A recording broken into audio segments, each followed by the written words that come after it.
Praise the Lord. Masaya po ba tayo ngayong umaga? Yan. Tayo po ay nagpapasalamat sa Diyos sa pagkakataon na pinigay niya po sa atin upang patuloy tayong makapaglingkod sa Panginoon at patuloy tayong gamitin ng Panginoon. At ngayong umaga, hayaan natin na ang Diyos mangusap sa Kanya sa pamagitan ng Kanyang salita. Last Sunday, we talk about the power of word of the Lord. Today, as we commemorate the Holy Week, habang inaalaala natin ang mahal na araw, alam natin na ang banal na kasulatan ay nangusap po sa atin, nagturo sa atin tungkol sa kamatayan ng ating Panginoong Jesucristo. And the death of the Lord Jesus Christ reveals a principle that governs both the natural and spiritual realms. Meron pong principle sa kamatayan ng Panginoong Jesucristo. The principle is this: only what is placed in God's hand or what dies in His hand can truly multiply. Ito po yung principle. Yun lamang pong inilagay sa kamay ng Diyos o namatay sa kamay ng Diyos ang mayroong kakayanan na mabuhay muli at mag-multiply. Lumago. Kaya ngayong umaga, mga kapatid, napakahalaga na ang buhay natin nasa kamay ng Diyos. Mabuhay at mamatay, nasa kamay tayo ng Diyos. Amen? Hayaan natin ang Diyos mag-multiply sa ating buhay. Hayaan natin ang Diyos magbigay ng buhay sa atin. Alam nyo, maraming mga tao naniniwala sila sa divine acceleration. Katotohanan, ito po talaga yung pinag-uusapan po natin. Yung mabilis na pagkilos ng Diyos. Yung tinatawag na progress, yung breakthrough, yung multiplication, and of course, yung fruitfulness. Pero merong isang bagay na na-overlook na hindi napapansin. Ito po yon. Ito pong susi na ito. Ito pong principle na ito na minsan hindi po ito napapansin. Ito po yung principle. God accelerates those who are surrendered in His hands. Ina-accelerate ni Lord, pinabibilis ni Lord ang kanyang galaw, ang kanyang makapangyarihang pagkilos sa buhay ng isang tao na yung taong yon ay fully surrendered kay Lord. Na talagang siya ay nagsuko ng kanyang buhay sa Panginoon. Kaya pinag-uusapan po natin yung acceleration, yung divine acceleration, yung mabilis na pagkilos ng Panginoon. So ngayong umaga ako po ay mangungusap sa paksang death to self leads to divine acceleration of fruitfulness. Pag-uusapan po natin ngayong Sunday na ito, yung kamatayan. Next Sunday, yung resurrection. Are you with me? Kamatayan sa sarili ang magdadala sa iyo sa mabilis ng pagkilos ng Panginoon upang ikaw ay maging mabunga, upang ikaw ay mag-progress, upang ikaw ay lumago, upang ang makapangyarihang pagkilos ng Panginoon ay manahan sa iyong buhay. Tingnan po natin yung sinasabi ng salita ng Diyos. Sa Aklat ni San Juan, Kabanatang 12, talatang 24, sinasabi sa magandang balita, Biblia, ang ganito, pakatandaan ninyo. Hanggat hindi nahuhulog sa lupa ang butil ng trigo at mamatay, mananatili itong nag-iisa. Ngunit kung ito'y mamatay, mamumunga ito ng sagana. Ngayong umaga, may dala akong binhi, seed. Hindi ito butil ng trigo, ito yung pangkaraniwang binhi na maaring, ang basa nyo, hindi nakita dahil maliit, medyo malaki ng konti nga itong dala ko. Ngunit ang sabi ng banal na kasulatan, tandaan ninyo, hanggat hindi nahuhulog sa lupa ang butil ng trigo o yung binhi at mamatay, mananatili itong nag-iisa. Ngunit kung ito'y mamatay, mamumunga ito ng sagana. Sa wikang Ingles, ganito ang sabi, ng Panginoong Hesus, very truly I tell you, unless a kernel of wheat falls to the ground, maliban na ito ay mahulog sa lupa at mamatay, it remains only a single seed. Maliban na ito'y mahulog at mamatay, mananatili lang itong nag-iisa. But if it dies, it produces many seeds. Kapag ito'y namatay, naitanim, magbubunga ito ng maraming seeds, maraming binhi na magbibigay ng masaganang pagpapala. You see, the Lord Jesus today in that verse gave us a powerful kingdom paradox. A paradox of life through death. Ano ba ibig sabihin ng paradox? You see, life is a paradox contrary. To live truly, you must learn to die to yourself. Kumbaga, ang buhay ay merong, kumbaga, pagkokontra. Kung nais mong totoong mabuhay para sa Diyos, dapat matutunan mong mamatay sa sarili. Sa sariling kalooban. Sa text natin na ito, ang Panginoong Hesus ay nangusap ng kamatayan. Hindi lamang ng kanyang kamatayan, ngunit siya po ay nagbibigay sa atin ng principle sa bawat mananampalataya.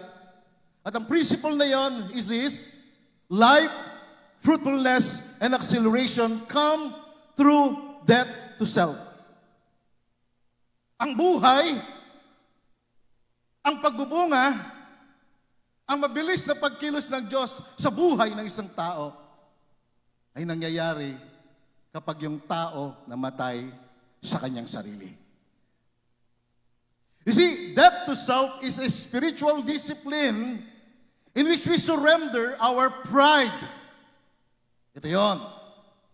Ang kamatayan sa sarili ay isang spiritual na pagdidisiplina na kung saan isinusuko ng isang tao na sumasampalataya sa Diyos, na naglilingkod sa Diyos, yung kanyang pride. Pride ang unang kasalanan sa langit, kaya ang dyablo ay naitapon sa mundo.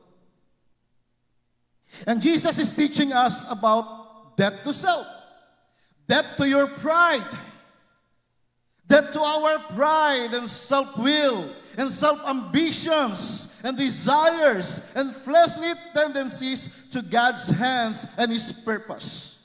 Mamatay tayo. Mamatay ang ating kalooban, sariling agenda sa buhay. Mamatay yung pride natin, yung pagmamataas natin, at yung mga pagnanasa ng laman, at ilagay natin sa kamay ng Diyos at sa layunin ng Panginoon. Dahil kapag nailagay mo sa kamay ng Diyos ang lahat ng bagay sa iyong buhay at ikaw mismo, makikita natin ang tunay na paglago sa buhay. Amen? Are you with me? Kasi ang tao kahit na magsimba, lalo pa ngayon, araw ng palaspas, ang daming tao sa simbahan. Pero ang buhay, paulit-ulit lamang, cycle lamang ang buhay. Ganun at ganun pa rin ang buhay, walang pagbabago. Walang pagbabago ang buhay unless na ilagay mo ang kamay mo, ang buhay mo sa kamay ng Diyos. Unless nahawakan ng Diyos ang iyong kamay, ang iyong buhay. At ikaw ay mamatay sa iyong sariling kalooban. Kung paano ang binhi ay dapat mahulog sa lupa at mamatay na magdadala ng harvest, so we must die to ourselves if we want to see the acceleration of God's moves. Makita natin yung mabilis at makapangyarihang paggalaw ng Diyos sa ating buhay. You see, ang kamatayan sa sarili ay pagsuko sa kalooban ng Diyos. It is not about losing your identity. It is about letting go of your pride. Pagsusuko ng iyong pagmamataas, ng iyong sariling kalooban, ng iyong self-ambition, ng iyong self-pity sa buhay, ng iyong unforgiveness, and other sins in our lives, so that Christ can live through us. upang ang Panginoong Jesucristo ay mabuhay sa atin. Si Pablo, isang example, sabi niya sa 1 Corinthians chapter 15, verse 31, he said this word, I die daily. Sabi niya, araw-araw namamatay ako. Araw-araw dumadaan ako sa pagsubok. Araw-araw namamatay ako sa aking sariling kalooban. Araw-araw namamatay ako sa aking pride. Araw-araw, sabi niya. Kaya nga sabi niya sa Galatians chapter 2, verse 20, and I quote, he said this word, I have been crucified with Christ. Ako'y kasamang napako ni Kristo. Hindi na ako ang nabubuhay sa aking sarili, but Christ lives in me. Yan ang sabi niya. Maaari nating sundan na si Kristo ang mabuhay sa atin. Mga kapatid, as long as we live, as long as the self-will is alive, habang yung sarili natin buhay, yung pride natin buhay sa atin, yung pagmamataas nandun sa atin, yung sarili nating ambisyon, yung ating personal na comfort sa sarili natin, yung self-preservation ng ating buhay, hanggat naririto sa atin, ibablock nito ang pagkilos ng Diyos sa buhay ng isang tao. Pipigilan nito ang pagkilos ng Diyos. Kaya ngayong umaga, ihanda mo ang iyong sarili. Because the Holy Spirit will speak to you. And once the Holy Spirit speaks to you, wag nating patigasin ang ating sarili. Sapagkat meron siyang plano sa iyong buhay. At ang plano niya, pagpalain ka, palaguin ka, buhayin ka. Amen? So what does death to self really mean? Ano ba ibig sabihin itong kamatayan sa sarili? Death to self activates the divine acceleration of fruitfulness. Ang kamatayan sa sarili, mga kapatid, ito yung nag-a-activate. Ito yung bumubuhay doon sa makapangyarihang pagkilos ng Diyos. Ito yung bumubuhay doon sa paglago sa buhay. Ito yung nagbibigay ng buhay sa atin. Kaya dito sa text natin, John 12:24, we will expound that. It says, Jesus said, very truly I tell to you, unless, sabi niya, maliban na ang kernel of wheat falls to the ground and dies, it remains only a single seed. Maliban, sabi niya, na ang butil ng trigo, ang buto ay mahulog sa lupa at mamatay, mananatili itong nag-iisa. Think about yourself. Sa paglilingkod mo sa Diyos, hanggang ngayon ba, nag-iisa ka pa rin? At kung ikaw ay nanatiling nag-iisa, ibig sabihin, hindi ka pa namamatay. Sa mundo natin, ang pinopromote ay self-promotion, self-preservation. The kingdom of God advocates death to self and surrender as the way to multiplication. Kaya sabi ni Lord, maliban na ang butil, maliban na ang binhi ay mahulog sa lupa, maliban.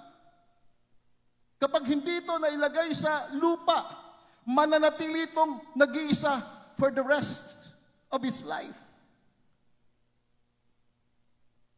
Maliban na mamatay tayo sa ating sarili, mananatili kang nag-iisa. Because sa mundo natin, ang nagaganap ay self-promotion, self-preservation. This is the world. Pero sa kaharian ni Lord, in the kingdom of God, God Himself advocates death to self. Surrender as the way to multiplication. Kasi mga kapatid, ang mensahe pong ito ay hindi po tungkol sa literal or physical death, but the death of our pride, kamatayan ng ating pagmamataas, kamatayan ng ating sariling kalooban, ng ating sariling agenda sa buhay, ng mga pagnanasa ng laman sa buhay natin, upang ang Panginoong Jesucristo ay mabuhay sa atin at tayo po ay magbunga. Amen? Tandaan po natin ito. Ang pagmamataas at ang sariling kalooban ang nagpapabagal sa buhay ng isang tao. Kaya mabagal ang kilos ni Lord sa buhay ng isang tao kasi naroon yung kanyang pagmamataas.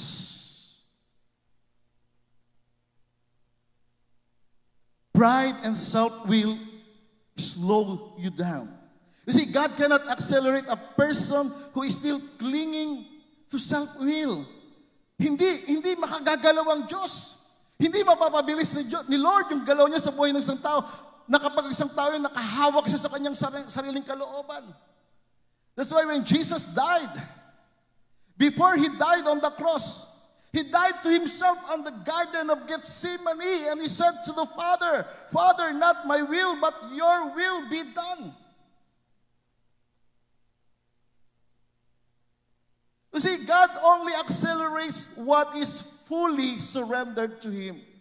Bumibilis yung galaw at pagkilos ng Panginoon, yung makapangyarihang himala at pagpapala ng Diyos sa isang tao kapag yung taong yon fully surrendered siya, ibig sabihin namatay siya sa kanyang sarili. Kasi maraming tao gusto nila ng pagpapala ng himala ng Panginoon, pero sila ang nasusunod sa kanilang sarili. Sila ang magaling, sila yung sikat, hindi si Lord. Sila ang nakikita, hindi si Lord. You see, in the kingdom of God, brokenness precedes breakthrough. Sa kaharian ng Diyos, yung talagang broken life o yung tinatawag na brokenness ng puso, mayroong breakthrough pagkatapos nun. Kaya nga nung si David, na siya ay isang lingkod ng Diyos na mayroong pagmamalaki at pagmamataas sa kanyang buhay, isang araw lumapit siya sa Panginoon. Sa Psalm 51 verse 17, He said His word, a broken and contrite heart, this, O God, you will not despise. Sabi niya, ang mga hain sa Diyos ay bagbag na diwa. Isang bagbag at nagsisising puso, O Diyos, hindi mo hahamakin.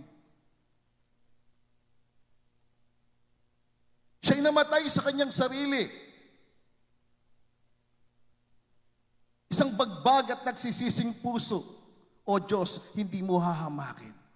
Kinaluluguran ng Diyos ang tao na talagang nagsisisi at nababagbag yung kanyang puso na handa siyang magpakumbaba sa harapan ng Panginoon.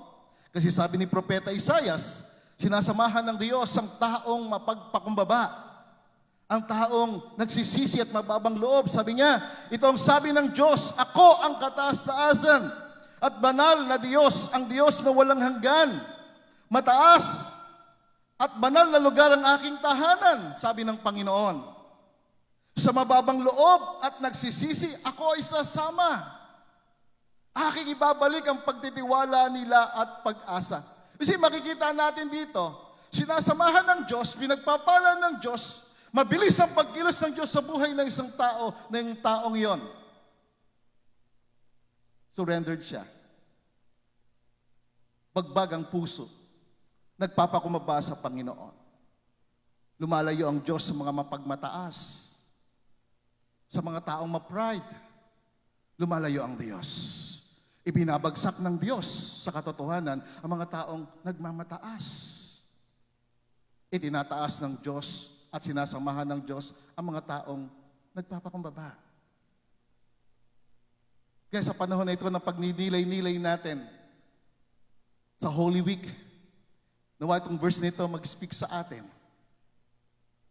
You see, God activates divine acceleration doon sa taong namatay sa kanyang sarili, doon sa taong nagpakumbaba. Pangalawa, mga kapatid, death to self accelerates the law of multiplication, the law of fruitfulness.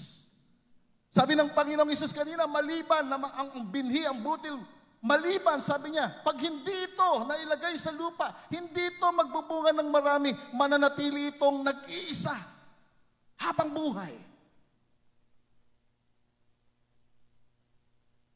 Kaya nga may natuklasan na doon sa mami sa Egypt, yung nailibing na mga binhi, for 3,000 years, nakalagay sa garapon yung binhi.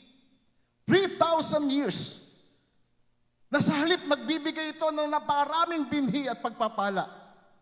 Hindi nakapagbigay ng pagpapala. Bakit? Kasi hindi na ilagay sa lupa. Hindi na itanim. Tingnan natin muli ang sinabi ng Panginoong Hesus. Si John 12 verse 24, sabi niya, "Very truly, I tell you, unless a kernel of wheat falls to the ground and dies, it remains only a single seed." But he said this word, "But," pero, ngunit, subalit, datapwat, sabi niya.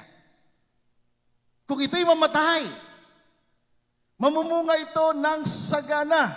So, makikita natin dito yung principle na binabanggit ng Panginoong Jesucristo. The principle of the seed. The seed must die to multiply. The seed must die to be fruitful. Kailangan mamatay ang binhi para ito ay maging mabunga. Itong hawak ko itong binhi na ito, itong seed na ito, it has potential. May kapangyarihan ito. Pero lalong magiging makapangyarihan ito, lalong ito ay magiging malago kapag ito ay nalagay sa lupa at na-unleash, nailabas yung kanyang kapangyarihan, yung kanyang kakayanan. The moment the seed dies, listen carefully, sa sandali na ang binhi ay mamatay, something invisible will happen. Kapag ito'y namatay at naitanim, yung kanyang ugat, kakalat. Mabubuhay siya. Life awakens and growth begins. Kapag naitanim siya. Kapag namatay siya. You see, the seed that refuses to be buried remains just a seed. Ang binhi, ang buto na hindi maitatanim, na ayaw niyang maitanim siya, mananatiling buto, maliit, single, and unproductive. Are you with me? Nagigets po ba natin ito? Manatiling maliit. Kaya maraming tao, maliit ang buhay. Single, nag-iisa sa buhay. Hindi malago.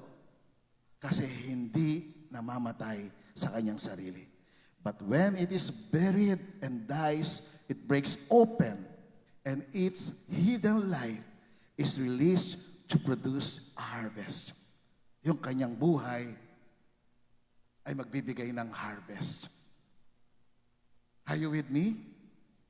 You see, the Lord Jesus Christ is the first fruit and the perfect example of this principle. In John 12:24, it is a prophecy of Jesus' death. Jesus was the seed. Si Jesus, yung binhi. He spoke of His own death. Siya'y nangusap ng kanyang sariling kamatayan. His crucifixion was the death of the divine seed. Yung kamatayan sa krus, yun yung kamatayan ng makadiyos na binhi. Kung hindi siya namatay sa krus, walang kaligtasan, walang church, walang harvest.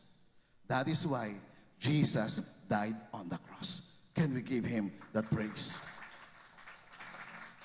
Yung kanyang kamatayan sa krus ay nagbigay ng pagsilang sa kaligtasan ng mga taong sumasampalataya. Through His death, a harvest of sons and daughters was born. That is the church. That is why Hebrews chapter 2, verse 10, it says, "It was fitting for Him, for whom are all things." Sa Kanya ang lahat ng bagay. And by whom are all things? Sa Kanya ang lahat pa rin ng bagay. In bringing many sons to glory. Siya ang dahilan kung bakit meron tayong naghihintay na kaluwalhatian. Siya ang dahilan ng Kanyang kamatayan sa krus kung bakit may kaligtasan. Sa pamamagitan ng pananampalataya sa Kanya, siya ang naging kapitan ng ating kaligtasan, pinerpekto through sufferings. Because of the joy that was set before Him, He endured the cross. Tinis niya yung suffering, sinis niya yung paghihirap. One man's obedience and surrender released the greatest move of God in history. Yung kanyang pagsuko, yung kanyang pagsunod, yung kanyang kamatayan sa kanyang sarili, ito'y nag-release ng pinakadakilang gawa at galaw ng Diyos sa kasaysayan. Yun yung kamatayan ng ating Panginoong Jesucristo. Kung walang krus, walang korona. Kung walang kamatayan, walang multiplication. Walang fruitfulness. Mga kapatid, as long as the seed stays intact, habang ang bini ay nakalagay lang sa isang lalagyan, unbroken, it remains a single seed alone. Mananatili ito na nag-iisa. Pero kapag ito ay naitanim, namatay sa kanyang sarili, ito'y lalago. Gaya ng ating Panginoong Hesus. In the spiritual realms, when you surrender your rights to God, your life begins to multiply in the hands of God. Ito yung principle, mga kapatid, na sinasabi natin kanina sa umpisa ng ating pagsalita. Ano ang bagay na inilagay sa kamay ng Diyos, namatay sa kamay ng Diyos, ang Diyos ang nagbibigay ng buhay. Sino mang nagsuko ng kanyang sarili sa kamay ng Diyos, sa Diyos mismo, siya ay magmumultiply. Kapag ikaw ay namatay sa iyong pride, namatay ka sa iyong sariling ambisyon, namatay ka sa iyong sariling kalooban, sa iyong sariling pagnanasa ng laman, your life becomes a seed of blessings that multiplies in the life of other people. Yung buhay mo magiging pagpapala ka sa iba. Magiging biyaya ka sa iba. When you die to yourself, your spiritual roots go deeper. And God will begin to prune you. Lilinisin ka ng Panginoon. Isi-shape ka niya into a vessel to carry more fruit. Kapag sinuko mo sa Kanya ang iyong sarili, ang iyong kalooban, ang iyong pride, at namatay ka sa iyong sariling kalooban, magbubunga ka. Kaya nga sabi ng John 15 verse 2, every branch that bears fruit, He prunes that it may bear much more fruit. Ang bawat sanga na nagbubunga, ito'y kanyang lalong nililinis para lalong maging malinis at maging mabunga. Ang resulta ay bunga ng Espiritu. Can we read this? Galatians 5 verse 22. Are you with me? Ready? Go!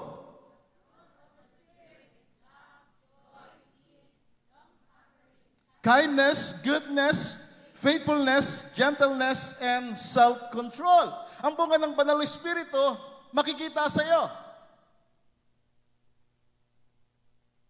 Once na ikaw ay nagsuko ng iyong buhay, once na ikaw ay namatay sa iyong sariling pride, sa iyong sariling kalooban, sa iyong sariling agenda, magiging mabunga, makikita sa iyo ang bunga ng Espiritu, ang pag-ibig, ang kagalakan, ang kapayapaan, ang pagpapasensya, ang kagandahang loob, ang kabutihan, ang katapatan, ang kainahunan, ang pagpipigil sa sarili.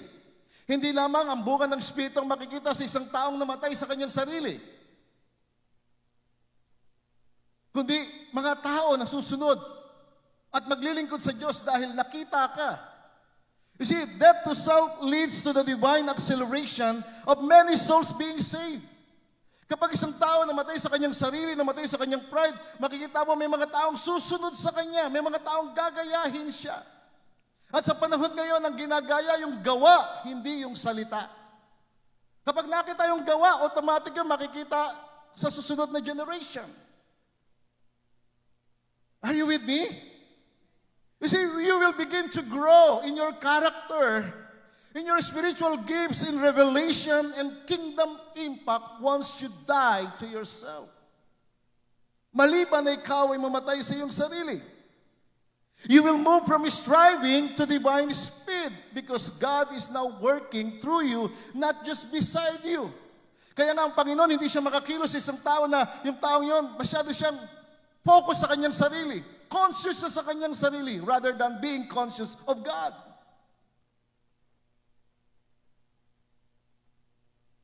Maayos lang siya sa panlabas. Mukhang okay sa panlabas. Mukhang maganda sa panlabas. Pero sa kalooban, hindi ayos. Kasi ang inaayos ng Panginoon yung mamatay tayo sa sariling kalooban, sa ating sariling agenda. I'll give you this example in the Bible na in-accelerate ni Lord ang buhay ng isang tao dahil siya'y namatay sa kanyang pride, namatay siya sa kanyang sarili. Let me give you the first example. Joseph in the Bible, in Genesis 39. Up to 42, sumunod chapter. Si Joseph, namatay siya sa kanyang panaginip, sa kanyang pangarap. But God elevated in due time from prison to the palace. Sabi ng Biblia, si Joseph, tinraidor siya. Joseph was betrayed. Joseph was sold, falsely accused, and imprisoned. All part of his death to self. Yung pagtraidor sa kanya, yung pagbenta sa kanya, yung mali at hindi tamang akusasyon sa kanya, yung pagkakakulong sa kanya, proseso ng Diyos yun sa kanya upang mamatay siya sa kanyang sariling kalooban. Upang mamatay siya sa kanyang sariling agenda. That's why he said this in Genesis chapter 50 verse 20. Sabi niya, you intended to harm me. Iniisip niyo na gawa na ko ng masama. Masama nga ang inyong ginawa sa akin. But he said his word, but God intended for good to accomplish what is now being done, the saving of many lives. Amen? Namatay siya sa kanyang sariling kalooban. Namatay siya sa kanyang sariling agenda, sa kanyang sariling pangarap. Ginawan siya ng masama. But God intended it for good to accomplish what is now being done. Ang kaligtasan ng mas maraming tao. Pangalawa si Moses. Moses died in his position as Prince of Egypt, to be a deliverer of Israel. We know the story of Moses. Lumaki siya sa palasyo. Lumaki siyang prinsipe sa Ehipto. Pero iniwan niya yon. He left the palace. Iniwanan niya yung palasyo. Siya ay 40 taon na nasa disyerto. He died for his identity. Nawala na yung kanyang identity. Nawala na yung kanyang pagmamataas. During that moment ng proseso ng kanyang buhay. You see, when God called him at the burning bush, Moses was empty.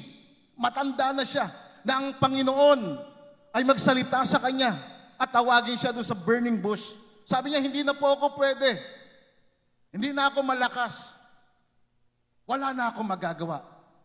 80 na ako. But he became a deliverer.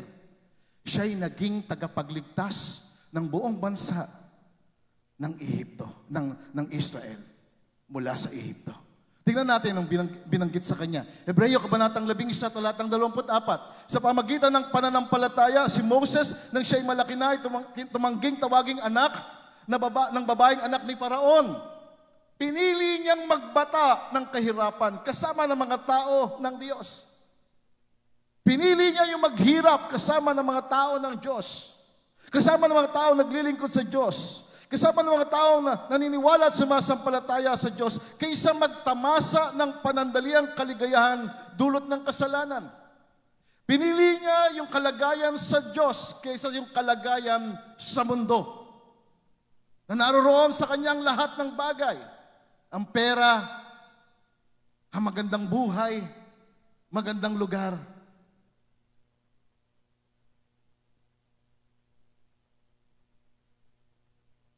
In-overcome niya yan. Pinagtagumpayan niya yan. Namatay siya sa kanyang sarili. Sa kanyang self-preservation.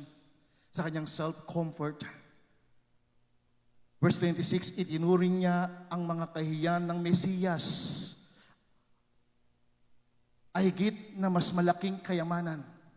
Yung pagkakilala niya sa Mesiya, kay Kristo, ay higit na mas malaking kayamanan kaysa sa maangkin niya ang mga mahalagang bagay at kayamanan sa Ehipto, sapagkat nakatuon ang kanyang mga mata sa gantimpalang darating. Siya si Moses. Mas pinagpahalaga niya ang Diyos. Mas isinuko niya ang kanyang sarili sa kamay ng Diyos.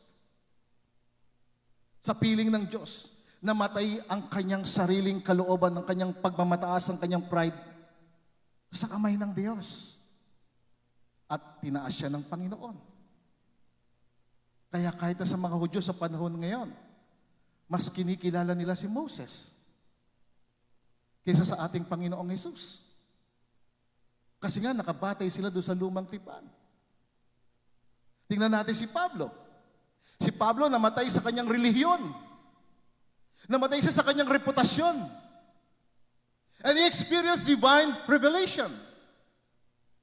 He died to his religion.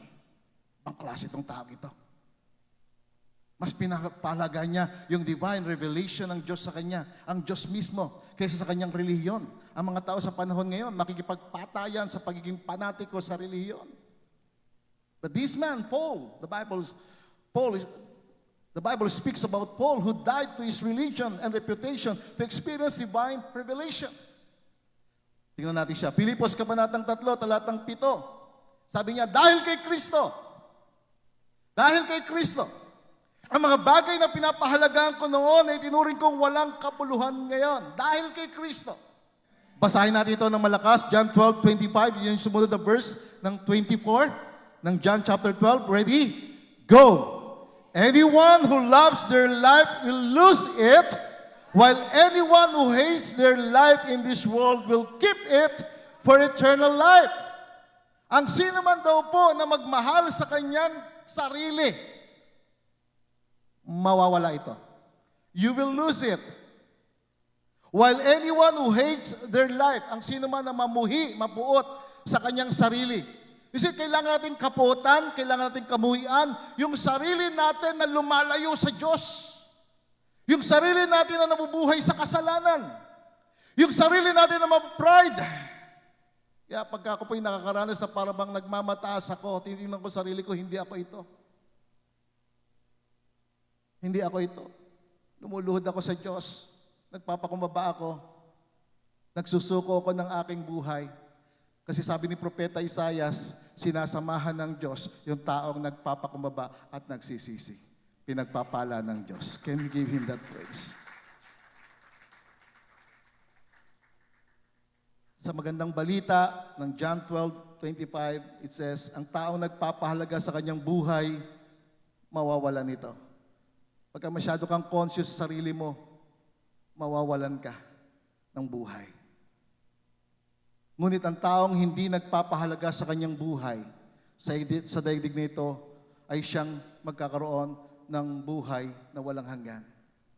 That is why Jesus gave His life for us. For us to follow Jesus. Na tayo po'y sumunod sa ating Panginoong Hesus. When you die to yourself, God will begin to form Christ in you. Kapag ikaw ay namatay sa iyong pride, sa iyong pagmamataas, magpo-form sa iyo si Kristo.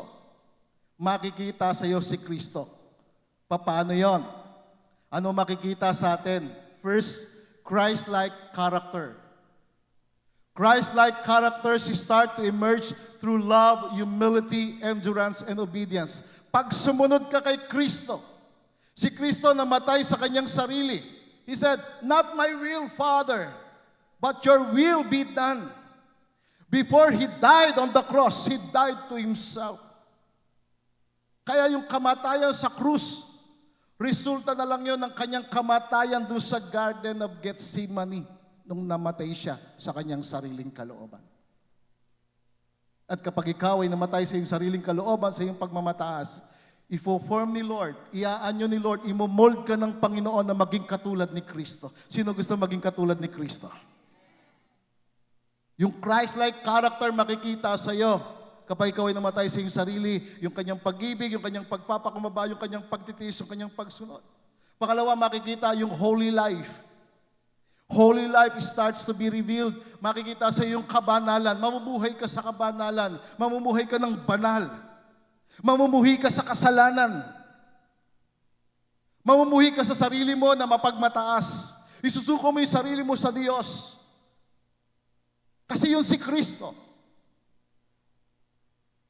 Siya'y banal. Magiging katulad ka ni Kristo sa character, sa kabanalan. And third, yung tinatawag na restoration of favor. God will restore favor in your life. You will begin to see open doors of opportunity. Miracles will flow. And divine timing will manifest. Amen? Sino may gusto nun? Na yung restoration ng kanyang favor magaganap, maghahari. And not just that. Pang-apat, you will influence other people for God's kingdom. Magiging totoong influencer ka. Sa panahon natin ngayon, ang daming mga influencer, pero hindi ayos ang buhay. Ang kailangan sa mundo natin ay yung mga taong magbibigay ng influence, mabuting impluensya sa mga tao para sa karya ng Diyos. Panglima, you will experience spiritual breakthrough. Sino gusto ng spiritual breakthrough? Yung spiritual at makapangyarihang pagkilos ng Diyos sa iyong buhay. You will experience rapid growth. Mararanasan mo yung mabilis na paglago sa iyong buhay spiritually, physically, mentally, emotionally, financially. You will break limitations in your life. And you will live a powerful life. And last, you will make a total impact for God's glory. Total impact. Yun yung ipo-form ni Lord sa iyo, si Kristo. Na makita sa iyo yung kanyang character, makita sa iyo yung kanyang kabanalan, makita sa iyo yung restoration ng pagpapala. Makita sa iyo yung mabuting impluensya. Makita sa iyo yung spiritual breakthrough. Makita sa iyo na ikaw ay nagki-create ng total impact para sa kanyang kaluwalhatian. Amen? Are you with me? Can we give God a praise? Praise the Lord. Hallelujah.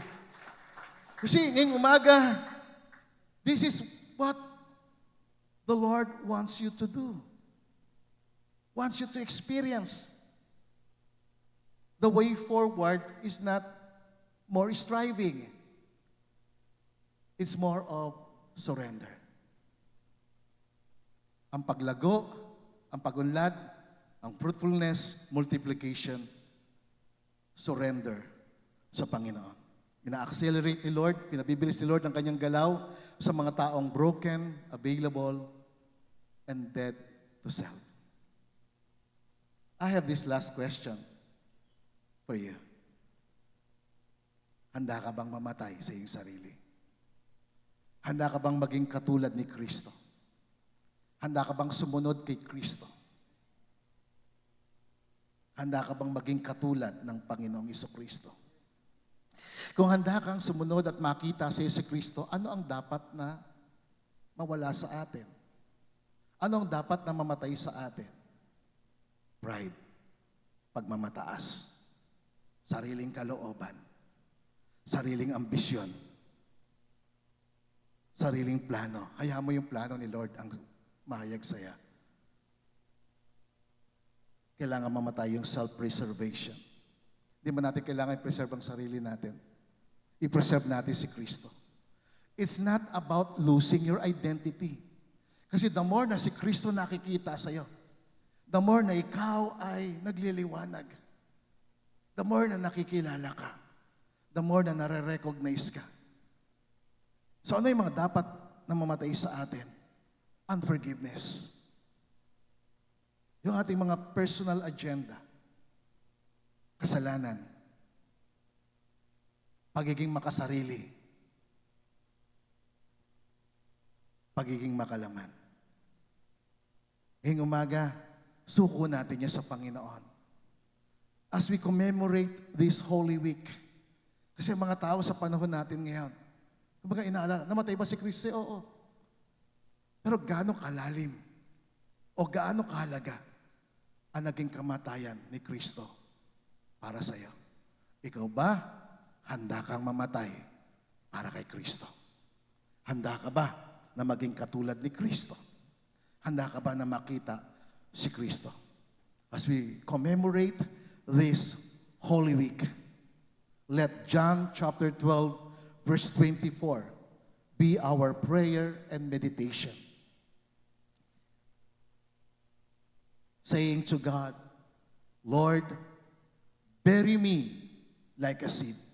Lord, ilibing mo ako katulad ng binhi. Let me die to myself so that the life of Christ in me can multiply and bear much fruit.